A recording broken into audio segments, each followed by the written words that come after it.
Firstly, we gained feedback from fellow media students. It was unanimous that they liked the motif throughout, which was the time lapse. This was because they thought the motif was a strong aspect in our trailer. We frequently refer back to our time lapse, which is here. Just say this is it. They thought it was effective at breaking the fourth wall as he looks directly at the camera. Having quick movement in the background acts as a visual representation from inside his psychedelic mind. Again, this portrays our genre well as it is a realistic representation of our character. It allows the audience to relate, and this is vital for any psychological thriller. However, there were some negative points.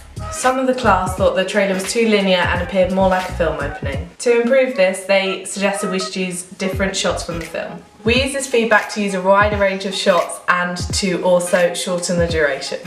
In addition to this, we used voiceovers for the trailer, which enhanced our background knowledge of the characters. This is a typical convention of a trailer. Lastly,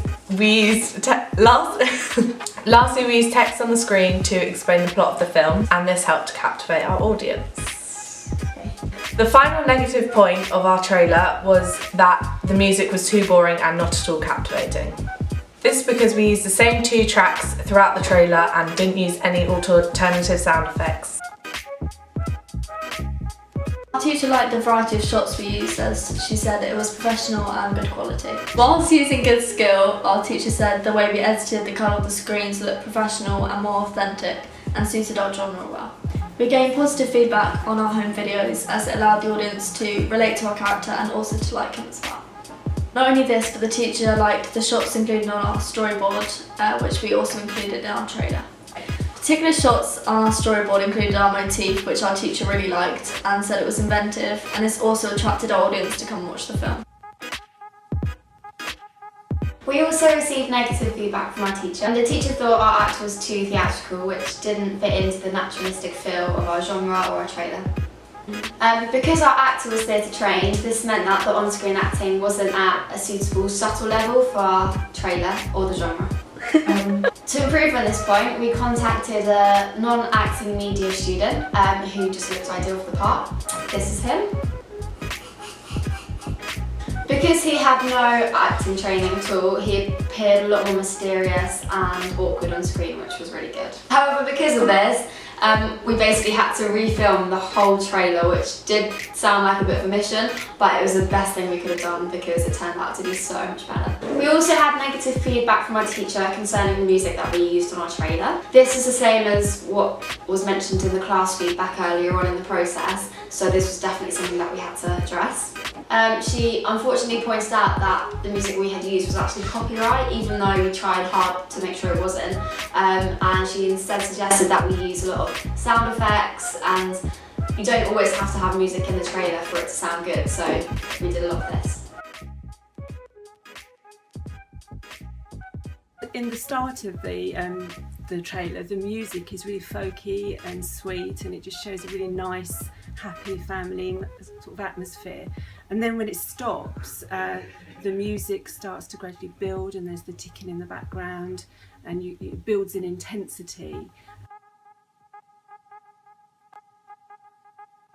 The voiceovers gave a little bit more depth to the actual overall trailer.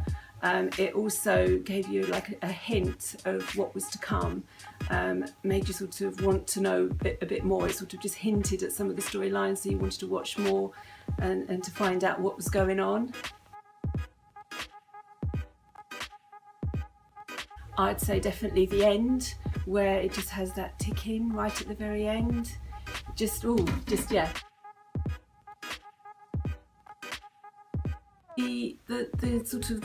There wasn't anything bright and colourful. It was very sort of gloomy and muted colours, which had that sort of sense of the thriller and a sense of not a nice place to be, which is, I suppose, actually gives it that sense of suspense.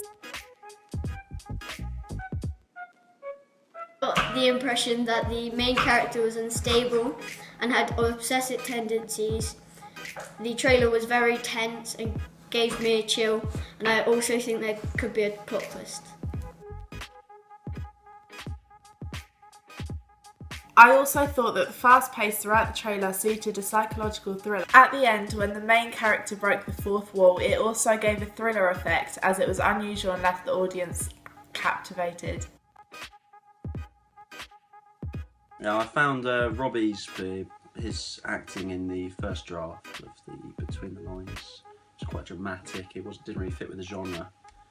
Then addition of Dylan switching them out, it just works a lot better. It's a lot more fluid. Yeah, he adds a whole new dynamic to it. He's got a better image for the role, and yeah, it's a good choice switching them two.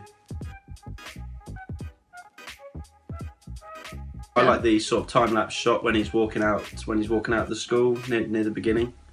That was quite good. And looking out to him in the garden just adds a bit of mysteriousness.